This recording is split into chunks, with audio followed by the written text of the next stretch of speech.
Bonjour à toutes et à tous, j'espère que vous allez bien, c'est Instraptile et on se retrouve aujourd'hui pour une vidéo fourmi. Ça fait très longtemps qu'on n'a pas fait de vidéo fourmi sur la chaîne. Il faut aussi dire que j'ai eu de la nouveauté avec les Lepidodactylus lugubris, donc des nouveaux reptiles. J'ai aussi également été à Paris pendant une semaine, principalement pour tourner des vidéos reptiles. Il y avait très peu d'endroits où je pouvais vraiment faire des vidéos spécifiques fourmis, mais j'ai quand même réussi à prendre quelques plans, notamment il me semble au musée d'histoire naturelle de Paris. J'ai récemment passé commande sur le site Fourmi City, j'ai commandé 3 espèces exotiques, je vais vous les montrer en vidéo aujourd'hui.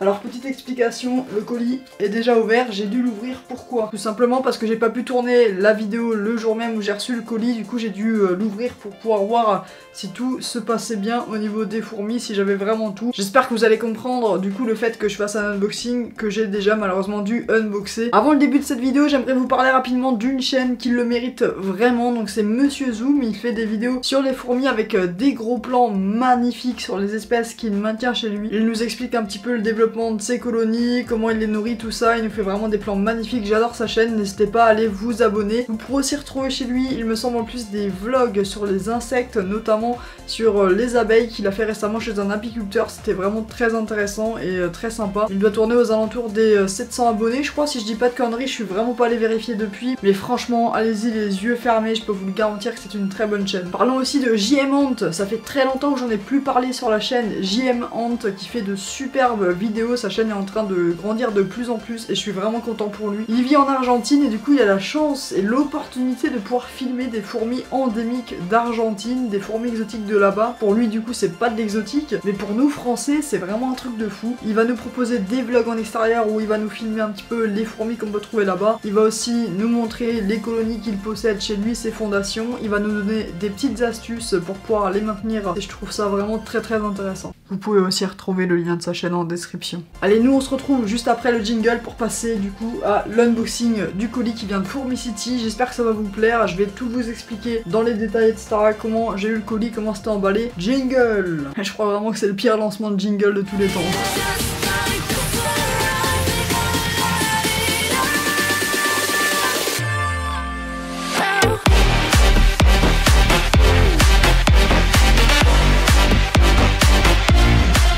Le colis se présentait comme ça, donc c'est un carton qui faisait cette taille là. Faut savoir aussi qu'à l'intérieur je n'ai pas pris que des fondations, j'ai également pris d'autres choses. À l'intérieur on pouvait y retrouver du coup la facture que je ne vous montrerai pas parce que ça ne vous regarde pas. Juste ici nous avons le papier bulle, hop, qui servait du coup à emballer les fondations. Fondations qui elles-mêmes étaient également emballées dans une enveloppe ici, donc qui est en aluminium je pense. C'est une enveloppe isotherme qui va vraiment garder la chaleur et du coup les fourmis n'auront pas de choc thermique durant le transport. Je trouve ça vraiment très professionnel. Les fondations étaient attachées ensemble par un élastique dans les tubes en verre et placées à l'intérieur de l'enveloppe. L'enveloppe était enroulé sur les tubes fermés et autour on avait le papier bulle qui était enroulé tout autour de l'enveloppe. Honnêtement sur l'emballage j'ai vraiment rien à dire, c'est très propre, j'ai rarement vu ça. J'ai commandé des tubes de liaison, j'en ai vraiment pris de différentes tailles, donc j'ai du tout petit tube, j'ai également pris du tube un petit peu plus gros et du tube moyen si on peut dire ça comme ça. Le seul point que je peux vraiment apporter dessus c'est que je les trouve vraiment top ces tubes, ils sont vraiment bien transparents contrairement à certains tubes qu'on peut retrouver sur des magasins spécifiques fourmis où les tubes vont être un petit peu opaques. Là les tubes sont totalement transparents, la visibilité a l'air d'être très bonne à l'intérieur, c'est vraiment top. Il faut savoir que Fourmi City fait régulièrement des promotions ou des offres cadeaux avec les commandes qu'on peut passer chez eux. Par exemple ils m'ont rajouté ça hop, dans la commande, donc c'est un petit kit histoire de pouvoir bien s'occuper des fourmis. Donc à l'intérieur on a une pince, donc c'est la petite pince qui est en noir juste ici, pince en plastique qui peut servir à pas mal de choses comme par exemple ramasser les déchets dans les aires de chasse. On a un petit tube en plastique juste ici avec son bouchon, bien que des tubes en plastique avec des bouchons à ailettes, j'en ai déjà mais c'est vraiment sympa de leur part. On y retrouve également un petit mangeoire en plastique, basique, simple mais ça fait toujours plaisir. Un deuxième tube en plastique plus petit et cette fois-ci sans le bouchon, et également une pipette, une grande pipette en plastique très pratique pour y déposer des liquides sucrés dans des aires de chasse ou dans des tubes, c'est vraiment le top. J'ai failli oublier aussi un petit tube de raccord qu'ils ont fourni avec et également des petites graines protéinées, je sais pas, c'est des petites billes protéinées, je pense, qui serviraient à nourrir les fourmis. Et ça on le testera peut-être dans une future vidéo. Encore un très bon point de Fourmicity, d'envoyer ce genre de petites choses en plus de la commande, c'est vraiment super sympa et ça permet vraiment, je pense notamment aux débutants, d'avoir vraiment le nécessaire avec eux, même si ils n'y ont pas forcément pensé à la base. Avec ça, j'avais aussi dans le colis du coup des tubes à essai avec des réserves d'eau déjà prêtes. Donc j'en ai 4 avec un élastique. Ces tubes à essai sont vides, il n'y a aucune fondation à l'intérieur. Et là vous êtes en train de vous dire mais pourquoi il m'envoie des tubes à essai avec déjà les réserves d'eau prêtes? Quel est l'intérêt? Et bien vous savez quoi, ils ont vraiment fait une chose qui est vraiment pas débile et je vais vous expliquer, vous montrer pourquoi j'ai ces tubes là avec les réserves d'eau. Bon après dans le colis rien d'autre à part du coup plein de polystyrène, j'en ai enlevé un petit peu que j'ai mis à la poubelle histoire de pouvoir quand même vous tourner la vidéo. Bon l'emballage hein, honnêtement j'aurais jamais cru que ça allait être aussi propre. C'est très simple, les fondations que j'ai commandées sont arrivées dans cette enveloppe, comme je vous l'ai expliqué juste avant, dans des tubes en verre. Sauf que dans les tubes en verre, il n'y a pas de réserve d'eau. Du coup, ce que Fourmicity a pensé et qui est vraiment top, ce qu'ils font en fait, c'est qu'ils envoient les fondations dans des tubes en verre sans réserve d'eau, où la réserve est vide par exemple. Et à côté, ils t'envoient en fait du coup des tubes avec la réserve d'eau déjà prête. Ça veut dire que tu le reçois à la maison, tu as juste à transférer les fondations dans leurs tubes respectifs tout simplement. Et ça c'est vraiment pas con parce que ça évite les risques de noyade durant le transport, comme le colis est ballotté un petit peu dans tous les sens. Et je vous avouerai qu'au prix des fondations ça ferait vraiment très mal au cul de les recevoir noyés en fait. On va passer maintenant à ce que vous attendez tous, la découverte des nouvelles espèces de fourmis que j'ai reçues, que j'ai commandées sur Fourmicity. C'est parti. Ah oui aussi, petite précision les amis, je n'ai absolument aucun partenariat avec Fourmicity, mais j'avoue que ça ne me dérangerait pas. Hein. Fourmicity, n'hésitez pas si jamais vous avez envie d'un petit partenariat. Un petit message subliminal Fourmicity, hein, n'hésitez pas. La toute première espèce que j'ai commandée, c'est la voici, Camponotus rufogloccus. Ah, regardez, vous arrivez peut-être à voir un petit peu mieux comme ça. Comme vous pouvez le voir, leurs tubes à essai sont vides d'eau, il n'y a absolument pas d'eau à l'intérieur dans les réserves, malgré qu'il y a le compartiment qui est fait pour. Je pense que soit ils l'ont vidé avec une seringue, soit ils l'ont laissé tout simplement se dessécher pour pouvoir l'envoyer comme ça avec la réserve d'eau à sec. Ah j'ai failli oublier, petite précision, c'est Camponotus rufogloccus feae. Alors feae c'est une sous-espèce spécifique qui vient des îles Canaries, parce qu'il y a des Camponotus rufogloccus qui viennent d'autres continents. Cette sous-espèce, comme je vous l'ai dit alors, est endémique des îles Canaries. C'est une espèce qui aime bien vivre dans le sol, elle va creuser des nids dans la terre. Je vais la poser pour éviter de la stresser, ce serait dommage de faire des gestes un peu trop brusques et de l'abîmer. Elles sont omnivores et apprécient tout particulièrement les liquides sucrés, comme un petit peu toutes les Camponotus. Elles kiffent les liquides sucrés, donc au plus sucre, c'est vraiment parfait. Au niveau de la couleur, elles sont noires et la gine, on peut remarquer qu'elle a des couleurs un petit peu gris argenté. Au niveau des anneaux de son abdomen, c'est vraiment magnifique. Et je vous avouerai quand même que c'est un petit peu ce qui m'a fait craquer sur cette espèce au niveau des photos sur le site Fourmicity. On peut vraiment bien voir les anneaux de la gine quand ils sont dilatés, quand la gine est en physiogastrique, ça veut dire qu'elle a le gastre bien rempli. La reine va mesurer de 14 à 15 mm, ce qui est vraiment déjà pas mal, ça reste une espèce assez grande. Les ouvrières vont mesurer de 6 à 13 mm et la durée de vie des ouvrières va aller de 2 à 3 ans, ce qui est déjà pas mal. Camponotus rufogloccus feae peut se maintenir à une température de 22 à 30 degrés, elle supporte vraiment une très grande plage de température. Je pense que c'est ce qui fait vraiment la force de cette colonie, c'est que vous n'avez pas obligatoirement besoin de la chauffer pour qu'elle se développe bien. Après évidemment le développement va être plus rapide si vous la chauffez, comme un petit peu toutes les espèces de fourmis. Elle n'aura pas besoin de diapause étant donné qu'elle vient des îles Canaries, là-bas il n'y a pas vraiment d'hiver, elles ne connaissent pas l'hiver. L'hygrométrie dans le nid devrait être faible, c'est pas une espèce qui va apprécier les fortes hygrométries à l'intérieur du nid. Si vous avez trop d'humidité, je pense que les cocons auront beaucoup de mal à se former et ça risque de créer quelques soucis au niveau du développement de la colonie. Par contre la seule chose qu'il faudra absolument du coup c'est mettre une réserve d'eau dans l'aire de chasse, donc réserve d'eau, un petit abreuvoir avec de l'eau régulièrement à l'intérieur, je pense qu'elle en a absolument besoin. L'avantage de cette espèce c'est qu'elle est vraiment très active et de grande taille, c'est une espèce qui ne va pas stresser à la lumière aussi, ça c'est un gros avantage pour l'observation. L'inconvénient c'est qu'elle est très rapide dans ses déplacements, et alors au niveau du nettoyage, tout ça, du tube, du changement de tube, etc., ça risque d'être un petit peu plus compliqué vu la rapidité de l'espèce. Ce qu'il faudra particulièrement faire attention avec cette espèce, espèce, c'est le manque de nourriture. Il faudra constamment leur donner à manger, il faudra pas les laisser sans manger pendant 2 semaines. Là par exemple, je pense que ça pourrait leur être fatal. Camponotus Rufogloccus feae qui sont magnifiques, j'adore cette espèce, j'adore la gine. On peut remarquer que les ouvrières ont aussi des petites couleurs au niveau des segments, c'est trop beau.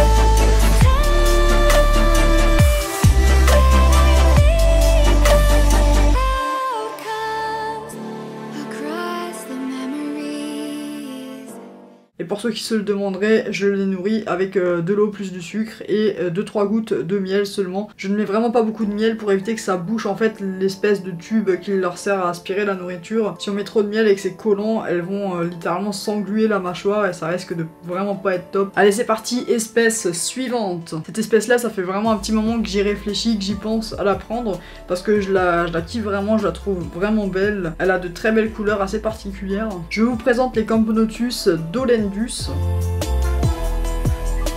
Comme on peut voir au niveau du tube ici, il n'y a carrément pas de réserve d'eau, je pense que le coton est juste un petit peu humidifié avant que la colonie soit placée à l'intérieur du tube. On peut voir qu'il y a un petit peu de couvain aussi dans la fondation, tout ça, donc c'est vraiment une très belle fondation en tout cas. Il y a pas mal d'ouvrières, tout ça, je suis vraiment content et la gine a l'air d'aller super bien et les ouvrières également. C'est une espèce qui vient d'Asie du Sud-Est, qui va vivre dans la terre également, qui va faire ses nids dans la terre et également dans les fissures, donc au niveau des murs ou des roches. Comme la plupart des Camponotus, elle est omnivore, elle va apprécier les petits insectes mais surtout les liquides sucrés, donc au plus sucre avec peut-être quelques gouttes de miel. Après c'est à vous aussi de réaliser vos propres recettes. D'ailleurs n'hésitez pas à me dire en commentaire les recettes de liquide sucré que vous avez pour vos colonies, ça m'intéresse énormément. On est sur une espèce qui a une coloration noir mat, vraiment très jolie, mais le plus kiffant sur cette espèce au niveau de la coloration, c'est les petits poils dorés qu'elle a au niveau du gastre. En haut du gastre, c'est une tuerie, c'est ce qui fait vraiment sa particularité. Quasiment impossible de se tromper au niveau de cette espèce, on sait directement que c'est des dolendus. La reine va mesurer de 14 à 15 mm, comme un petit peu les Camponotus Rufogloccus feae, c'est la même taille au niveau de la gine. Les ouvrières par contre, eux, vont mesurer de 6 à 10 mm, mais l'avantage des dolendus, c'est qu'elles vont posséder des majors. Les majors, aussi appelés soldats, pour ceux qui ne s'y connaissent pas trop, les majors sont très utiles au niveau de la chasse des insectes, au niveau de la défense de la colonie. Par contre là, on est déjà sur une durée de vie de 1 à 3 ans au niveau des ouvrières, contre 2 à 3 ans sur les Rufogloccus. Là par contre, on est sur une espèce qui a vraiment besoin d'être chauffée à 28 degrés. Moi j'ai de la chance que dans ma pièce il fasse plus ou moins 25 degrés, voire parfois un petit peu plus, du coup je n'ai pas trop besoin de les chauffer. En hiver, si la température de la pièce descend un petit peu, au cas où j'ai un tout petit tapis chauffant de quelques watts qui pourra me servir à les chauffer un petit peu. Néanmoins, elle s'accommodera d'une température ambiante, mais le développement sera vraiment affecté. La nuit par contre, vous allez vraiment pouvoir couper le chauffage et les maintenir à température ambiante sans aucun souci, faire une baisse de température. Faut pas non plus faire une baisse que ça descende à 15 degrés, hein. Ça va pas, mais une baisse de température à 20 degrés, température de la pièce, ça ne posera absolument aucun souci. Pas de diapause pour cette espèce évidemment, vu que c'est une Camponotus qui vient d'Asie du Sud-Est et que là-bas il ne fait jamais aussi froid que chez nous. C'est quand même le gros avantage et c'est quand même vraiment ce que je kiffe chez les fourmis, c'est quand t'as pas besoin de t'embêter à faire de diapause et t'as pas besoin en fait d'avoir peur que ta colonie ou ta fondation clams à cause du froid. A contrario des Rufogloccus, les dolendus, elles, auront besoin d'avoir une forte hygrométrie à l'intérieur du nid, donc de l'ordre de 70-80% au moins. Vous pouvez notamment augmenter l'hygrométrie au mois de juillet-août, parce que dans le pays d'origine en Asie, c'est la période de la mousson, et c'est là où il fait vraiment très humide là-bas. Ces gros pics d'hygrométrie durant ces 2 mois serviront notamment à produire des sexués au sein de la colonie, parce que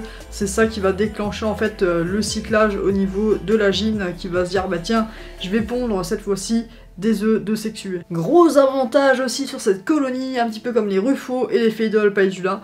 Pas de stress à la lumière, c'est vraiment le top au niveau de l'observation, comme toujours. Et les inconvénients des Camponotus dolendus, c'est qu'il faudra vraiment varier l'alimentation, parce que c'est une espèce dans la nature en Asie du Sud-Est qui va vraiment manger de tout. Divers types d'insectes, divers types de liquides. Et si on n'apporte pas cette diversité en captivité, on risque d'avoir de mauvais résultats au niveau du développement. C'est pour ça les amis, n'hésitez pas à tester différents types d'insectes, différents types de liquides sucrés, ça ne fait vraiment pas de mal. Évidemment, il faut essayer de varier un petit peu pour toutes les colonies, hein, toutes les fondations. C'est toujours mieux si vous essayez de donner diverses nourritures à vos fondations. Un petit peu comme nous qui allons manger tous les jours la même chose, au bout d'un moment, on en a jusqu'ici. Hein.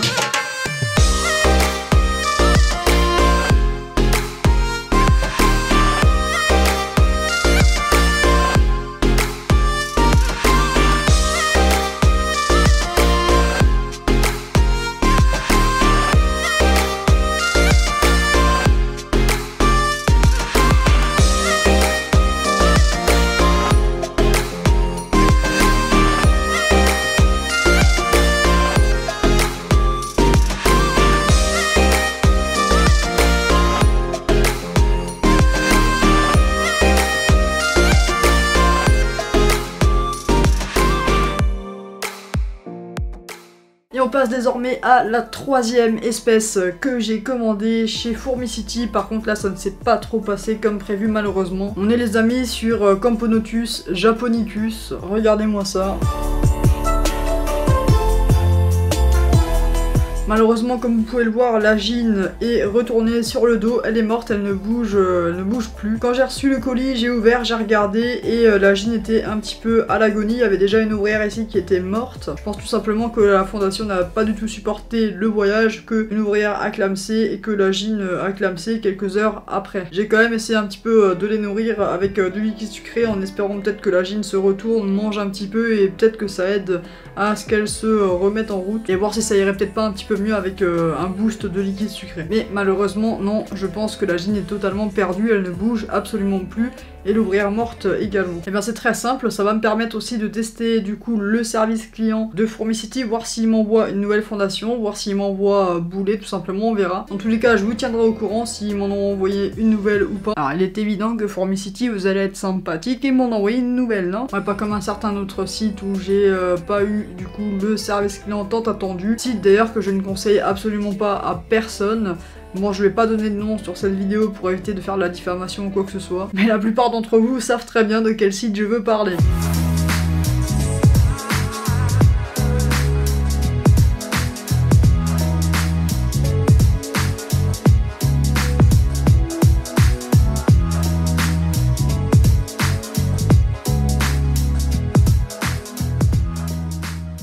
Dans tous les cas, je remercie énormément Fourmicity pour leur professionnalisme au niveau de l'emballage. On voit que c'est vraiment très propre et qu'ils savent ce qu'ils font. Ils ont vraiment pensé à tout. J'ai même reçu par mail du coup des instructions pour les fondations, comment les faire déménager, comment les placer en nid si jamais on a un nid, que faire si on n'a pas de nid, ni de tube, etc. Il y a vraiment tout qui est donné. Et je suis certain même que si je vais leur poser des questions sur leur site ou je leur envoie un mail, je suis quasiment certain de recevoir des réponses. Et dans tous les cas, j'espère avoir des réponses par rapport à la Camponotus japonicus, hein. Ça coûte un bras une fondation comme ça. Hein. Encore une fois, la vidéo n'a pas été sponsorisée. Si vous avez envie de commander chez eux, n'hésitez pas à faire un tour dessus. Vous pouvez y aller, je pense qu'il n'y a absolument aucun souci. J'espère qu'ils ne me feront pas mentir et qu'ils auront un service client assez correct. Si c'est le cas, bah là, encore plus, foncez-y quoi. Allez-y et dévalisez-les. Plein de projets en tout cas à venir avec ces nouvelles fondations. J'espère que tout va bien se passer. Je vais les nourrir uniquement de liquide sucré avec quelques petites gouttes de miel, du sucre et de l'eau. J'essaierai de donner des petits bouts d'insectes dès que j'aurai les aires de chasse spécifiques où je pourrai relier les tubes. Allez, je vais aussi un petit peu vous spoil au niveau des fourmis. J'ai encore une autre fondation entre guillemets de fourmis exotiques que j'ai depuis quelques jours, voire même semaines. Je ne vous en ai pas encore parlé en vidéo, j'ai vraiment pas fait l'unboxing en vidéo. C'est une fondation qui vient d'un particulier. Vous allez comprendre pourquoi je mets les guillemets aussi comme ça quand je dis fondation. Pillage. N'hésitez pas à checker tous les liens qui sont dans la description, la chaîne de JM Hunt, la chaîne de Monsieur Zoom, le Twitter, le serveur Discord et le groupe Facebook. N'hésitez pas à nous rejoindre sur les réseaux sociaux, ça coûte rien, c'est gratuit et puis vous êtes remboursé si jamais vous avez des pertes quand vous nous rejoignez sur Discord. Oui, parce qu'il faut savoir qu'il y en a déjà qui ont perdu quelques neurones sur le Discord. Sur ce, c'était Instoraptile et surtout n'oubliez pas, avec Instoraptile détendez-vous, rien qu'un instant. Ciao.